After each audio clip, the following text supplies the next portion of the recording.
여러분, 제가 왜 이렇게 떨고 있는지 아십니까? 박성민 장로는 병원 침상에서 깨어나자마자 온몸을 부들부들 떨며 울음을 터뜨렸습니다. 지금 당장이라도 주님이 오신다면 저는 틀림없이 남겨질 것 같습니다.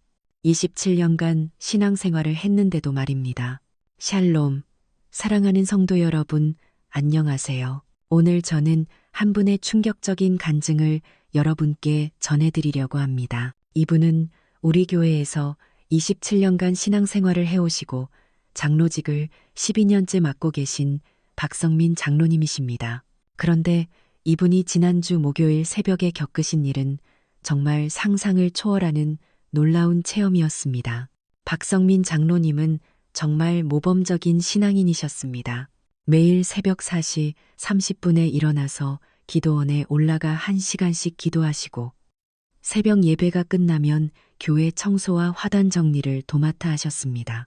주일이면 새벽 6시부터 나와서 주차 안내를 하시고 헌금 봉사와 안내 봉사까지 맡아서 하시는 분이었습니다.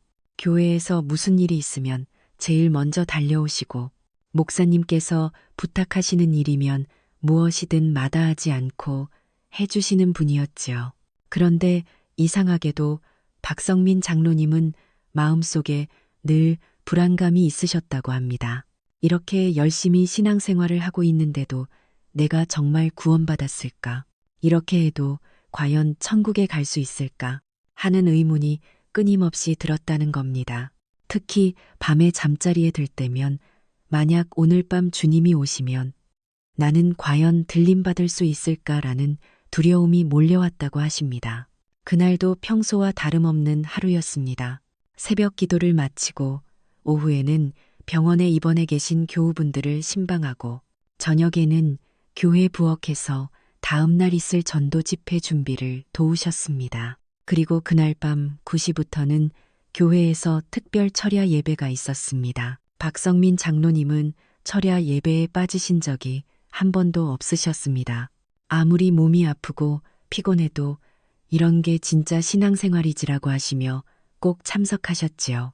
그날도 마찬가지였습니다. 오후 9시부터 다음날 새벽까지 무려 8시간 동안 쉬지 않고 기도하고 찬양하며 예배를 드리셨습니다. 철야 예배 중간에 목사님이 여러분, 이렇게 밤을 새워 기도하는 것이 하나님께서 기뻐하시는 일입니다. 편안히 집에서 자고 있는 사람들과는 다른 특별한 은혜를 받으실 것입니다. 라고 말씀하실 때 박성민 장로님은 마음속으로 맞아, 이런 게 진짜 헌신이야 라고 생각하셨다고 합니다. 하지만 새벽 3시쯤 돼 네 몸이 정말 한계에 다다랐습니다. 눈꺼풀이 무거워지고 온몸이 피로에 짓눌려 있었지요. 그래도 하나님 앞에 충성하는 것이라고 생각하며 버티고 또 버티셨습니다. 커피를 마시고 찬물로 세수를 하면서까지 졸음과 싸우셨습니다. 드디어 새벽 5시 철야 예배가 끝났습니다. 박성민 장로님은 극도의 피로감 속에서도 오늘도 주님 앞에 충성했구나. 하나님께서 분명히 기뻐하실 거야.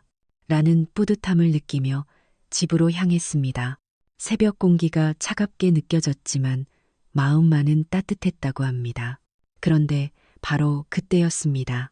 박성민 장로님이 운전하고 계시던 중 신호등에서 잠깐 졸음이 쏟아지더니 앞서가던 트럭과 추돌하는 교통사고가 일어난 겁니다. 충격이 얼마나 컸는지 박성민 장로님은 즉시 의식을 잃고 말았습니다. 119 구급차가 출동해 박성민 장로님을 가장 가까운 대학병원 응급실로 이송했습니다. 응급실 의료진들이 급히 검사를 해보니 뇌출혈과 함께 심장도 멈춘 상태였던 겁니다. 의사 선생님이 가족들에게 생명이 매우 위험한 상황입니다. 최악의 경우를 각오하셔야 할 것 같습니다. 라고 말씀하셨다고 합니다. 박성민 장로님의 아내와 두 자녀는 병원 복도에서 울며 기도하기 시작했습니다. 하나님, 제발 살려주세요. 이렇게 하나님을 위해 헌신하며 살았는데 이럴 수는 없잖아요. 라고 간절히 부르짖었습니다. 바로 그때부터 박성민 장로님의 놀라운 영적 체험이 시작되었습니다. 의식을 잃은 박성민 장로님은 갑자기 깜깜한 어둠 속에서 깨어났습니다. 그런데 이상했습니다. 분명히 병원 응급실에 있어야 하는데 전혀 다른 공간에 있었던 겁니다. 사방이 적막하고 하늘은 먹구름으로 뒤덮여 있었으며 땅은 메말라 갈라져 있었습니다. 마치 심판의 날을 연상시키는 무서운 광경이었습니다. 여기가 어디지? 내가 왜 여기 있는 거지? 박성민 장로님이 당황해서 주위를 둘러보고 있는데 갑자기 하늘에서 엄청나게 큰 나팔 소리가 들려왔습니다. 그 소리가 얼마나 크고 장엄한지 온 땅이 흔들렸다고 합니다. 산도 흔들리고 바다도 요동치는 것 같았지요. 그리고 정말 놀라운 광경이 펼쳐졌습니다. 수많은 사람들이 하늘을 향해 올라가고 있었습니다. 어떤 사람들은 눈부시게 빛나는 흰옷을 입고 기쁨에 넘쳐 구름을 타고 올라가고 있었는데 또 다른 많은 사람들은 그대로 땅에 남겨져 절망하며 울고 있었습니다. 남겨진 사람들의 울음소리와 절규가 온 땅에 가득 차서 정말 끔찍했다고 합니다. 박성민 장로님도 그 광경을 보며 나는 어디로 가야 하지? 나도 올라가야 하는 거 아닌가? 라고 생각하고 있는데 갑자기 뒤에서 따뜻하면서도 권위 있는 음성이 들려왔습니다. 성민아, 뒤를 돌아보니 눈부신 빛 가운데 예수님이 서 계셨습니다. 그런데 예수님의 표정은 매우 심각하고 슬퍼 보이셨다고 합니다. 주님, 주님이시군요.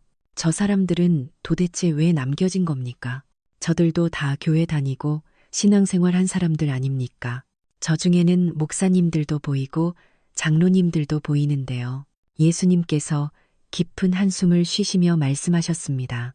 성민아, 결과는 씨앗에 달려 있다. 어떤 씨앗을 심었느냐에 따라서 열매가 결정되는 법이다. 좋은 씨앗을 심으면 좋은 열매가 나오고 나쁜 씨앗을 심으면 나쁜 열매가 나온다. 씨앗이요. 무슨 씨앗을 말씀하시는 겁니까? 그래, 너의 교회부터 보여주겠다. 순간 박성민 장로님의 교회가 눈앞에 생생하게 나타났습니다. 그런데 그 모습을 보고 박성민 장로님은 정말 충격을 받았습니다. 첫 번째로 찬양팀이 무대에서 열정적으로 찬양하고 있는 모습이 보였습니다.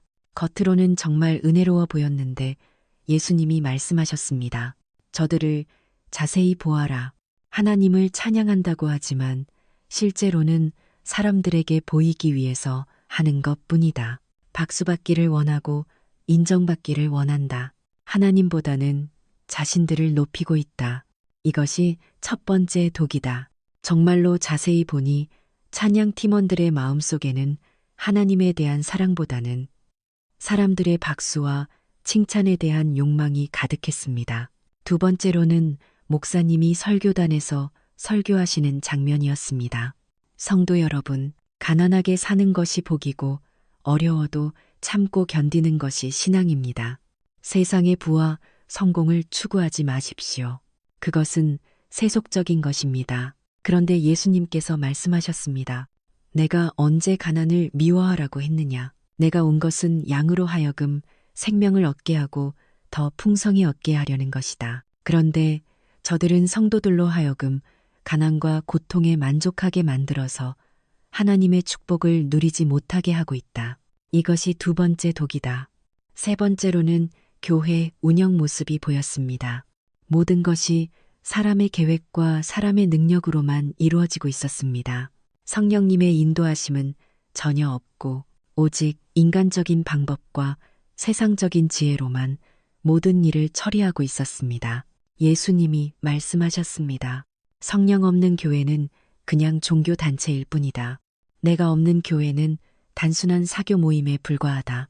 이것이 세 번째 독이다. 박성민 장로님은 이 모든 것을 보고 큰 충격을 받았습니다. 주님, 그럼 제 신앙생활도 그래, 너 역시 지금까지 독된 씨앗을 심어왔다. 어떤 독된 씨앗을 말씀하시는 겁니까? 첫째, 행위로 구원받으려는 씨앗이다. 너는 새벽 기도 나가고 봉사하고 헌금하는 것으로 구원을 얻으려고 했다. 둘째, 사람에게 인정받으려는 씨앗이다. 너의 모든 행동의 동기가 하나님보다는 사람들의 칭찬이었다. 셋째, 나보다 너 자신을 높이려는 씨앗이다. 겉으로는 겸손한 척했지만 속으로는 다른 사람들보다 자신이 더 의롭다고 생각했다. 예수님의 말씀을 들으며 박성민 장로님은 자신의 27년 신앙생활이 모두 헛된 것이었음을 깨달았습니다. 그때 갑자기 장면이 바뀌었습니다. 박성민 장로님은 하늘 보좌 앞에 서 있었습니다. 그곳에서는 심판이 이루어지고 있었습니다. 하나님의 영광이 너무나 찬란해서 감히 쳐다볼 수도 없었습니다. 첫 번째로 한 유명한 목사님이 하나님 앞에 섰습니다. 그분은 큰 교회를 개척하시고 수만 명을 전도하셨던 분이었습니다. 그런데 놀랍게도 그분의 모든 업적들이 하나님 앞에서 연기처럼 사라져 버렸습니다. 왜냐하면 그 모든 일들이 자신의 영광을 위한 것이었고 진정으로 하나님의 영광을 위한 것이 아니었기 때문입니다. 그분은 결국 내가 너를 도무지 알지 못하니 불법을 행하는 자들아 내게서 떠나가라 는 말씀을 듣고 정죄를 받았습니다. 두 번째로는 아주 평범한 할머니 한 분이 나왔습니다. 세상에서는 아무도 알아주지 않았던 분이었는데 평생 동안 이웃들을 진심으로 사랑하며 병든 자를 돌보고 가난한 자를 도우며 살았던 분이었습니다. 그런데 놀랍게도 그분의 작은 사랑의 행위들이 다이아몬드보다 더 빛나는 아름다운 면류관이 되어 나타났습니다. 하나님께서 착하고 충성된 종아, 내가 작은 일에 충성하였으니 큰 것을 내게 맡기리라 라고 말씀하시며 그분을 크게 상급으로 갚아주셨습니다. 세 번째로는 교회에서 집사직을 맡았던 한 분이 나왔습니다. 세 번째로는 교회에서 집사직을 맡았던 한 분이 나왔습니다. 겉으로는 항상 봉사에 열심이었고 사람들에게도 칭찬을 많이 받던 분이었습니다. 그러나 하나님 앞에서는 그 모든 것들이 아무 의미가 없었습니다. 왜냐하면 그분의 봉사의 동기가 하나님의 영광이 아니라 자신의 만족과 자랑이었기 때문입니다. 결국 그분도 내가 너를 도무지 알지 못하니 내게서 떠나가라 하는 말씀을 듣고 슬피 울며 떠나갔다고 합니다. 그 장면을 바라보며 박성민 장로님은 온몸이 떨리기 시작했습니다. 주님, 그렇다면 저도 어떻게 되는 것입니까? 하고 두려움 속에 물었어요. 그러자 예수님께서 성민아, 너도 지금까지는 너의 의로 나를 섬겨왔구나. 하지만 아직 기회가 있다. 회개하고 돌이키면 된다. 나는 자비와 긍휼의 하나님이다. 나를 믿고 의지해라 하고 말씀하셨습니다. 그 말씀을 듣는 순간 눈물이 쏟아졌습니다. 그동안 27년 동안 신앙생활을 했다고 하지만 사실은 자기 의와 노력으로 하나님께 인정받으려 했던 지난 세월이 주마등처럼 스쳐 지나갔습니다. 새벽 기도, 철야 예배, 봉사와 헌신, 헌금까지도 결국은 하나님을 사랑해서가 아니라 내가 구원받기 위해서, 내가 천국에 들어가기 위해서 했다는 사실이 깨달아졌습니다. 주님, 잘못했습니다. 이제는 제 힘이 아니라 오직 주님의 은혜만 의지하겠습니다. 저를 불쌍히 여겨주세요. 하고 울면서 회개했다고 합니다. 그러자 예수님의 표정이 온화하게 변하시며 성민아, 이제 네가 진리를 깨달았구나. 내 은혜가 네게 족하다. 다시 세상으로 돌아가 이 사실을 전하여라. 많은 사람들이 너처럼 착각하며 살고 있다. 너는 그들에게 나의 은혜의 복음을 전하는 증인이 되어라 하고 말씀하셨습니다. 그리고 갑자기 눈앞이 캄캄해지면서 의식이 사라졌습니다. 다시 눈을 떴을 때는 병원 중환자실이었어요. 의사 선생님이 놀라며 말씀하시기를 정말 기적입니다. 뇌출혈과 심정지로 거의 소생 불가능한 상태였는데 이렇게 깨어나시다니 의학적으로 설명할 수 없는 일입니다. 라고 하셨습니다.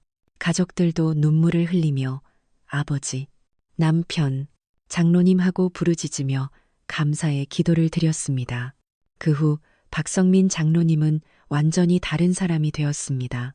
예전처럼 행위로 구원을 얻으려 애쓰지 않았습니다. 이제는 하나님의 사랑과 은혜 안에서 자유롭게 신앙생활을 하게 되었습니다.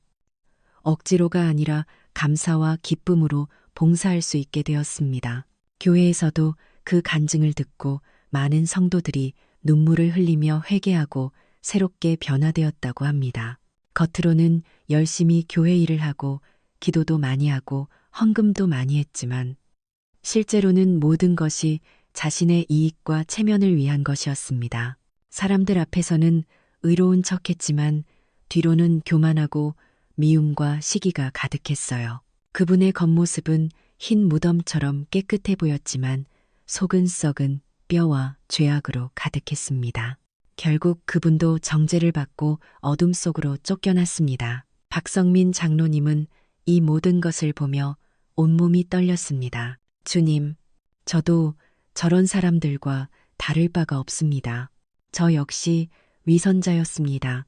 27년간 신앙생활을 했다고 자부했지만 진정으로 주님을 사랑한 적이 없었습니다.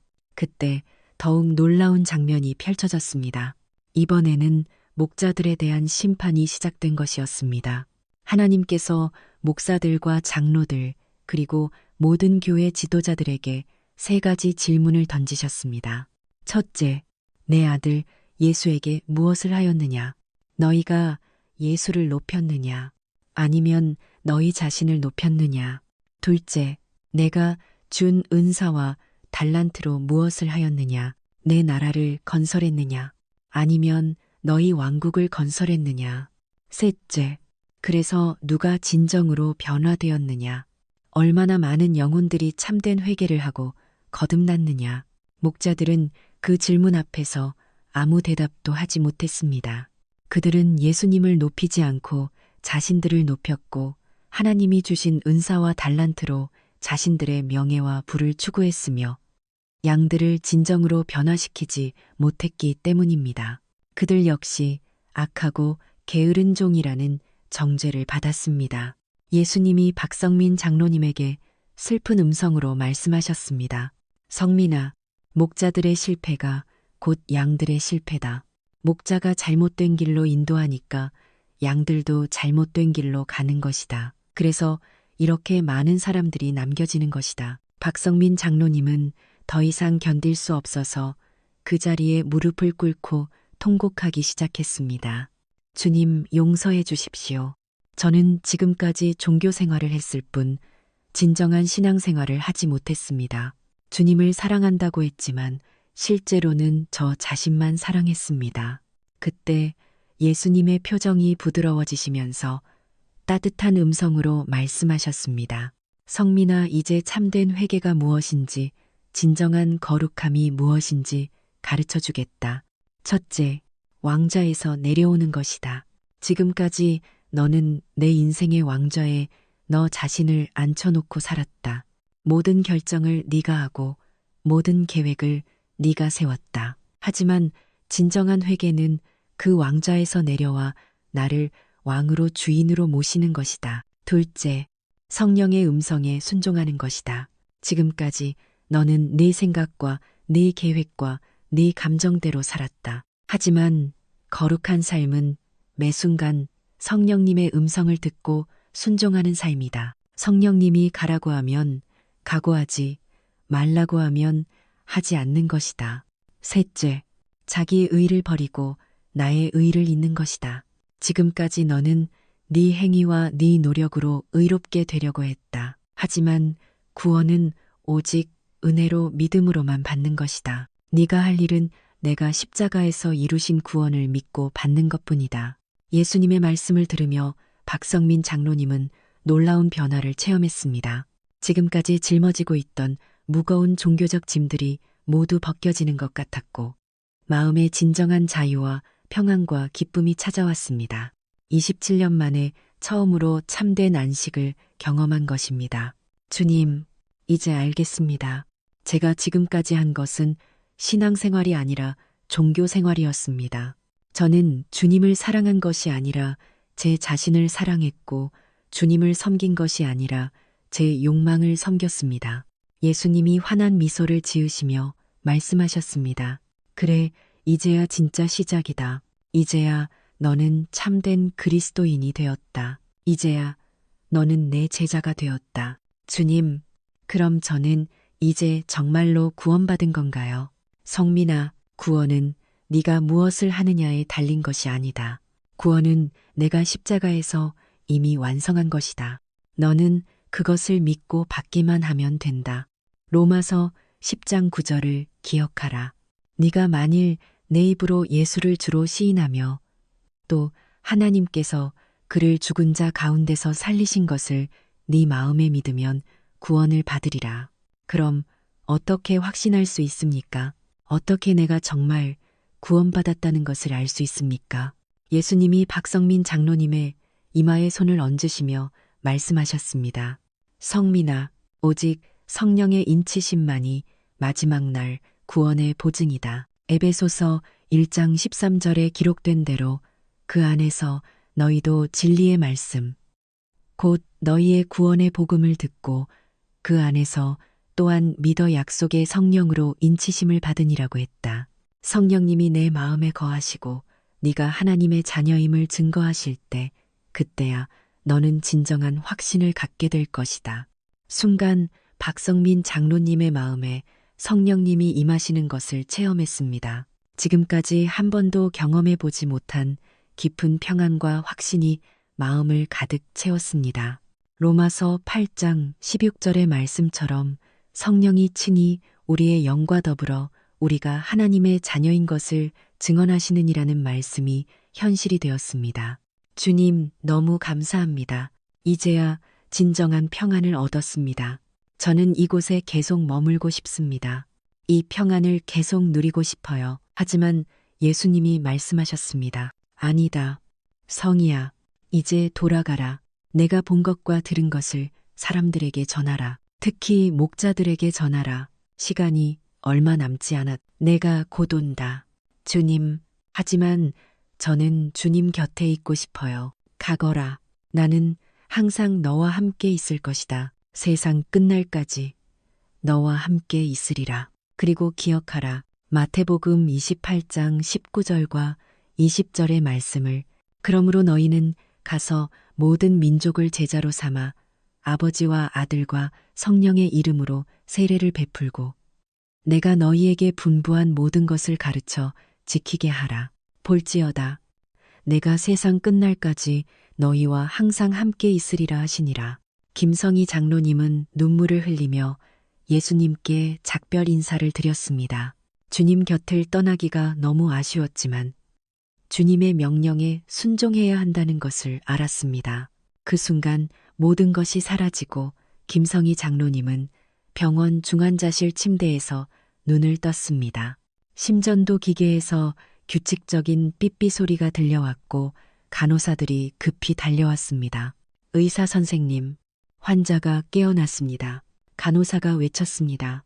담당 의사가 달려와서 김성희 장로님을 검진했습니다. 정말 믿을 수 없습니다. 12시간 동안 뇌사 상태였는데 완전히 회복되셨어요. 이건 의학적으로 설명할 수 없는 기적입니다. 김성희 장로님의 가족들도 울면서 기뻐했습니다. 부인이 손을 꽉 잡으며 말했습니다. 여보, 정말 다행이에요. 얼마나 걱정했는지 몰라요. 하나님께 얼마나 기도했는지. 하지만 김성희 장로님의 첫마디는 모든 사람을 놀라게 했습니다. 여러분, 제가 왜 이렇게 떨고 있는지 아십니까? 지금 당장이라도 주님이 오신다면 우리는 과연 준비가 되어 있습니까? 가족들은 무슨 소리인지 이해할 수 없었습니다. 여보, 당신이 그렇게 열심히 신앙생활 하잖아요. 무슨 걱정이에요? 아니에요. 저는 지금까지 신앙생활을 한 게 아니라 종교 생활을 했어요. 저는 예수님을 만났어요. 진짜로요. 그날 이후 김성희 장로님의 삶은 180도 완전히 바뀌었습니다. 더 이상 사람들에게 보이기 위한 종교적 행위를 하지 않았습니다. 새벽 기도도 의무감이나 율법이 아닌 주님과의 달콤한 교제 시간이 되었고 교회 봉사도 억지가 아닌 진심 어린 사랑의 표현이 되었습니다. 무엇보다 김성희 장로님은 매 순간 성령님의 음성을 듣고 순종하며 사는 삶을 살기 시작했습니다. 성령님이 저 사람을 도우라 하시면 즉시 순종했고 이 일은 하지 말라 하시면 과감히 포기했습니다. 그러자 삶 속에서 놀라운 기적들이 일어나기 시작했습니다. 어떤 때는 성령님의 인도하심으로 우연히 만난 사람에게 복음을 전했는데 그 사람이 바로 그날 예수님을 영접하는 일이 있었습니다. 또 어떤 때는 성령님이 알려주신 대로 기도했더니 불치병에 걸린 교우가 완전히 나음을 받는 기적도 일어났습니다. 김성희 장로님의 얼굴에서는 이전과는 완전히 다른 빛이 났습니다. 율법적이고 딱딱했던 모습이 아니라 은혜가 넘치고 사랑이 가득한 모습으로 변화된 것입니다. 교회 성도들도 김성희 장로님의 변화를 놀라워했습니다. 장로님, 뭔가 달라지셨어요. 전에는 좀 무서우셨는데 지금은 정말 따뜻하세요. 전에는 설교 같은 말씀만 하셨는데 지금은 정말 사랑이 느껴져요. 김성희 장로님은 이런 말을 들을 때마다 이것이 바로 성령님의 열매구나 하고 감사했습니다. 갈라디아서 5장 22절과 23절. 오직 성령의 열매는 사랑과 희락과 화평과 오래 참음과 자비와 양선과 충성과 온유와 절제니 이 같은 것을 금지할 법이 없느니라는 말씀이 자신의 삶에서 실제로 나타나는 것을 경험한 것입니다. 특히 김성희 장로님은 목사님과 교회 지도자들에게 자신이 본 환상을 전하기 시작했습니다. 목사님, 저희 교회에 정말로 성령님이 계십니까? 저희는 지금 종교 행위만 하고 있는 것은 아닙니까? 처음에는 목사님도 받아들이기 어려워했지만 김성희 장로님의 변화된 모습과 계속되는 기적들을 보면서 점차 마음을 열기 시작했습니다. 그리고 교회에서도 진정한 회개와 성령 충만을 구하는 기도회가 시작되었습니다. 점점 더 많은 사람들이 김성희 장로님의 간증을 통해 변화되기 시작했습니다. 형식적이고 율법적인 신앙생활에서 벗어나 진정한 성령 충만한 삶을 살기 원하는 성도들이 늘어나게 된 것입니다. 김성희 장로님은 특히 이런 말씀을 자주 하셨습니다. 여러분, 구원은 우리의 행위가 아닙니다. 에베소서 2장 8절과 9절 말씀처럼 너희는 그 은혜에 의하여 믿음으로 말미암아 구원을 받았으니 이것은 너희에게서 난 것이 아니요 하나님의 선물이라. 행위에서 난 것이 아니니 이는 누구든지 자랑하지 못하게 함이라고 하셨습니다. 우리가 할 일은 그저 믿고 받는 것뿐입니다. 또한 성령의 인에 대해서도 강조하셨습니다.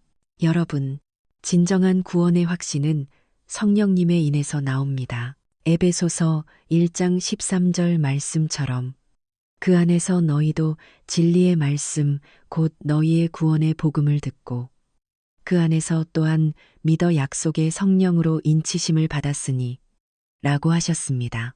성령님이 우리 마음에 거하셔서 우리가 하나님의 자녀임을 증거해 주실 때 그때 우리는 진정한 확신을 갖게 됩니다. 김성희 장로님의 간증을 들은 많은 사람들이 회개하고 성령 충만을 경험했습니다. 어떤 분은 30년간 교회를 다녔지만 처음으로 진정한 구원의 확신을 갖게 되었다고 고백했고 또 어떤 분은 형식적인 신앙에서 벗어나 살아계신 하나님을 경험하게 되었다고 간증했습니다. 지금도 김성희 장로님은 마지막 날 구원의 보증은 오직 성령의 임뿐이라는 메시지를 전하며 살고 계십니다. 그리고 언제나 이렇게 말씀하십니다.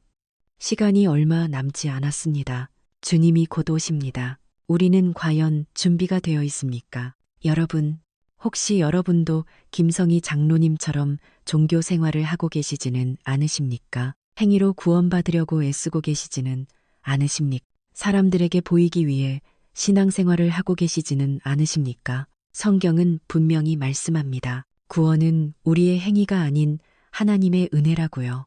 로마서 10장 9절에서 네가 만일 내 입으로 예수를 주로 시인하며 또 하나님께서 그를 죽은 자 가운데서 살리신 것을 내 마음에 믿으면 구원을 받으리라고 약속하셨습니다. 그리고 로마서 8장 16절에서는 성령이 친히 우리의 영과 더불어 우리가 하나님의 자녀인 것을 증언하시느니라고 말씀하셨습니다. 진정한 구원의 확신은 성령님이 주시는 것입니다. 혹시 여러분 중에도 마음에 불안이 있으신 분이 계시다면 지금 이 시간 예수님께 나오시기 바랍니다. 주님, 저의 인생의 왕좌에서 내려오겠습니다. 주님을 제 인생의 주인으로 모시겠습니다. 제가 지금까지 행위로 구원받으려고 했던 것을 회개합니다. 오직 주님의 은혜로만 구원받기를 원합니다. 이렇게 진심으로 고백하시기 바랍니다. 그러면 성령님이 여러분의 마음에 임하셔서 하나님의 자녀됨을 확증해 주실 것입니다. 그리고 여러분은 김성희 장로님처럼 진정한 평안과 확신을 갖게 될 것입니다. 그것이 바로 마지막 날 구원의 보증인 성령의 인입니다. 요한일서 5장 13절에서 내가 하나님의 아들의 이름을 믿는 너희에게 이것을 쓰는 것은 너희로 하여금 너희에게 영생이 있음을 알게 하려 함이라고 하셨습니다. 하나님은 우리가 확신을 갖기를 원하십니다. 여러분, 오늘 이 간증이 은혜가 되셨습니까? 이 말씀이 여러분의 마음에 위로와 확신이 되었습니까? 그렇다면 댓글로 아멘, 할렐루야, 예수님이라고 남겨주시기 바랍니다. 여러분의 댓글 하나하나가 저에게는 큰 힘이 됩니다. 그리고 이런 은혜로운 간증과 말씀이 더 많은 분들에게 전해질 수 있도록 구독과 좋아요, 알림 설정도 꼭 부탁드립니다. 한 영혼이 구원받는 것보다 귀한 것은 이 세상에 없습니다.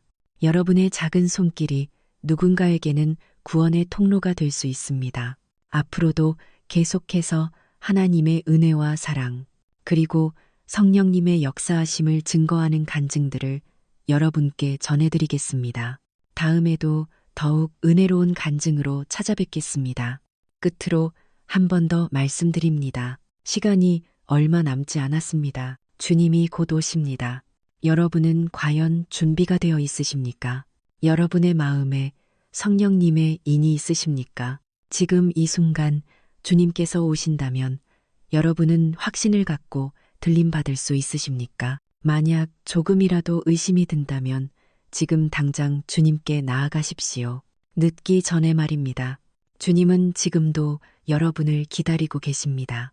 여러분 모두를 사랑하고 축복합니다. 다음에 또 만나요. 샬롬.